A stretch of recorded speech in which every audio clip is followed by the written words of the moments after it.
تب سے جو سعودی عرب کا ڈیفنس ہے وہ عموماً پاکستان آرمی کے پاس ہی رہا ہے۔ اس سے پہلے آپ کو یاد ہوگا کہ ایک اسلامک فورس بنائی گئی تھی اور اس میں بھی پاکستان کے جو سابق چیف ان کو اس کی سربراہی دی گئی تھی۔ کل جب سعودی ولی عہد کے ساتھ جو موجودہ چیف آف آرمی سٹاف اور فیلڈ مارشل عاصم منیر صاحب ہیں وہ بھی ملے تو انتہائی گرم جوشی کے ساتھ یہ ملاقات ہوئی، اور اس میں جو دو طرفہ تعاون کو مزید بڑھانے اور اس کو طول دینے اور ترقی دینے پہ بھی بات چیت کی گئی اور فیصلہ کیا گیا۔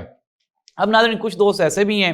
جو کہ یہ سوال پوچھ رہے ہیں کہ کیا آیا کہ اس ایگریمنٹ کے تحت پاکستان کے جو فائنینشیل ایشوز ہیں، جو اکنامیکل کرائسس ہے، کیا ہم اس میں سے نکل سکیں گے؟ تو اس کا جو سمپل سا جواب ہے کہ جب بھی آپ کوئی اس طرح کا ڈیفنس ایگریمنٹ کر رہے ہوتے ہیں تو مستقبل میں جا کے، اور وہ بھی ایک اتنے بڑے ملک کے ساتھ جس کی اکانومی آپ امیجن کر لیں کہ دنیا کی بڑی اکانومی میں جن کا شمار ہوتا ہے، اور سعودی عرب کا جو سب سے بڑی جو پروڈکٹ ہے جسے ہم پیٹرولیم کہتے ہیں، وہ پوری کی پوری دنیا میں جاتی ہے۔ اگر سعودی عرب ہمیں اور کچھ نہیں تو کوئی 5-10 سال اگر پیٹرول ہی فری دے دے گا تو ہم اپنے پاؤں پہ کھڑے ہو جائیں گے۔ وہ تمام دوست جو یہ کرٹیسائز کر رہے ہیں کہ اس کا فائدہ نہیں ہوگا، وہ سب جھوٹ بول رہے ہیں، غلط ہے۔ یہ ایک بہت بڑی ڈیولپمنٹ ہے، خطے میں ایک بہت بڑی تبدیلی ہے۔ پولیٹیکلی آپ اس کو ایک مرتبہ چھوڑ دیں۔ میں دوبارہ پھر آپ سے یہ ریکویسٹ کر رہا ہوں کہ یہ پاکستان کی جیت ہے، اس میں شہباز شریف صاحب یا پی ایم ایل این کا کوئی کردار نہیں،